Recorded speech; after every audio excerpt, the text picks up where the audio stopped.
Il y a de nombreuses années, une jeune fille nommée Zara vivait dans un petit village pittoresque au Nigeria. Zara se distinguait des autres enfants du quartier par son talent exceptionnel pour tresser les cheveux. Contrairement à ses camarades qui jouaient à l'extérieur, elle préférait s'asseoir avec les plus jeunes de sa famille, leur tressant des coiffures complexes avec une précision stupéfiante. Bienvenue sur Miroir du Monde. Veuillez n'hésiter à vous abonner et de laisser votre point de vue de l'histoire en commentaire car nous aimons vous lire. Incroyable abonné. Ce don, bien que humble au départ, devint rapidement une source de renommée. Les femmes du village affluaient chez elle pour bénéficier de son savoir-faire, et elle alla même à rêver d'un salon qui lui appartiendrait. Le début du rêve. Tandis qu'elle grandissait, son talent attirait de plus en plus de clientes, désireuses de mettre leurs cheveux entre ses mains habiles.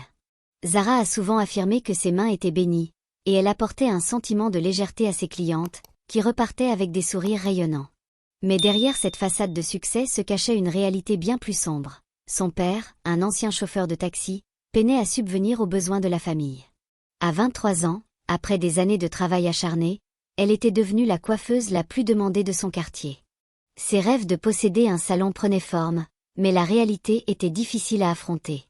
Les loyers exorbitants et le coût des fournitures lui semblaient impossibles à assumer. Pourtant, son désir persistait. Un jour, alors qu'elle se rendait chez ses clientes, elle découvrit un local abandonné dans une rue animée, presque inconnu de tous. Le lieu semblait parfait, mais un doute s'installa dans son esprit. Elle se laissa gagner par l'enthousiasme d'y voir son rêve se réaliser. Finalement, le propriétaire, un homme souriant, lui fit miroiter des tarifs dérisoires. Il paraissait presque trop beau pour être vrai. Sans hésiter, Zara accepta le bail. Les semaines suivantes furent une frénésie de travail. Grâce à l'aide de ses frères et sœurs, elle transforma l'endroit en un havre de bien-être. Les journées passaient entre les rires des clientes et le doux bruit des ciseaux. Les premiers jours étaient prometteurs et le succès semblait enfin être à sa portée. Mais voilà que des événements étranges commencèrent à se manifester. Alors que le salon se remplissait de clientes, certaines d'entre elles s'endormaient inexplicablement sous les mains de Zara, et son travail, habituellement long et détaillé, était achevé dans un temps record. La situation devint troublante, mais Zara s'accrochait à sa réussite grandissante.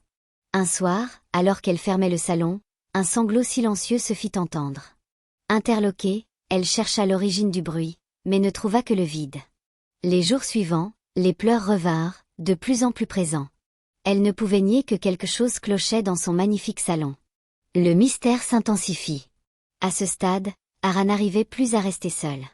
Elle s'installait dehors, craignant de retourner à l'intérieur, pressentant que quelque chose ou quelqu'un y était caché. Les murmures des clientes attestaient d'une atmosphère étrange, et des voix chuchotées émergeaient des ombres des murs. Les doutes s'accumulaient, mais elle ne pouvait se résoudre à tout abandonner.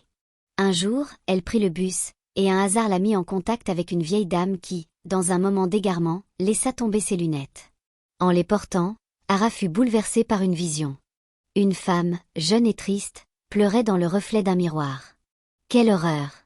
Elle l'approcha, terrifiée. La femme lui murmura qu'elle avait besoin d'aide. Comprenant qu'elle avait été assassinée par le propriétaire du salon, Zara fut prise de panique. Le bailleur, qui avait donné vie à son rêve, était en réalité le protagoniste de cette tragédie. La douleur dans la voix de l'apparition était palpable, et Zara savait qu'elle devait agir. Zara prit son courage à deux mains et décida d'aller à la police le jour suivant.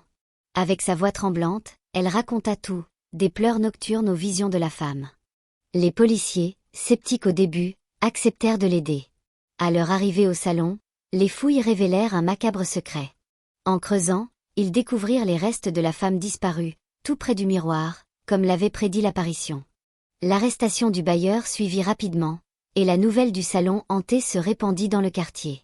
Zara fut saluée pour son courage, mais la joie de la justice ne modifia pas son sentiment de perte. Les clientes se raréfièrent alors. Pour elle, le salon n'était plus un espace sécurisant. À chaque retour, elle traversait le seuil avec angoisse, se remémorant la femme en détresse. Elle réalisait que, malgré la lumière qui brillait sur son empreinte, le poids de la tragédie persisterait. Finalement, le jour de la réouverture, elle ferma le local. Sur le chemin du retour, elle se mit à pleurer, non seulement pour la femme disparue, mais aussi pour la paix qu'elle espérait retrouver. Elle élabora alors un plan. Elle se retirerait du salon, mais non du métier. Elle retournerait chez ses clientes, là où son cœur retrouverait la sérénité. Ainsi, tandis qu'elle replongeait dans ses anciens services à domicile, elle se redécouvrit elle-même. Chaque client se sentait précieux, et chaque coiffure réchauffait son âme. Les souvenirs de cette épreuve la rendirent plus forte, lumineuse. À travers les larmes et les rires, Zara trouva le courage d'avancer. La ville, dans sa splendeur, l'accueillit à nouveau. Et chaque fois qu'elle nouait une nouvelle tresse ou ajustait des mèches, elle se rappelait la femme qui avait murmuré merci. Elle avait appris que parfois, fermer une porte permet d'ouvrir une fenêtre à de nouvelles opportunités. Si cette histoire vous a captivé et vous a touché, n'oubliez pas de vous abonner à la chaîne pour ne manquer aucune prochaine histoire. Laissez un commentaire pour partager vos impressions, vos émotions ou vos réflexions, car vos retours nous motivent à continuer.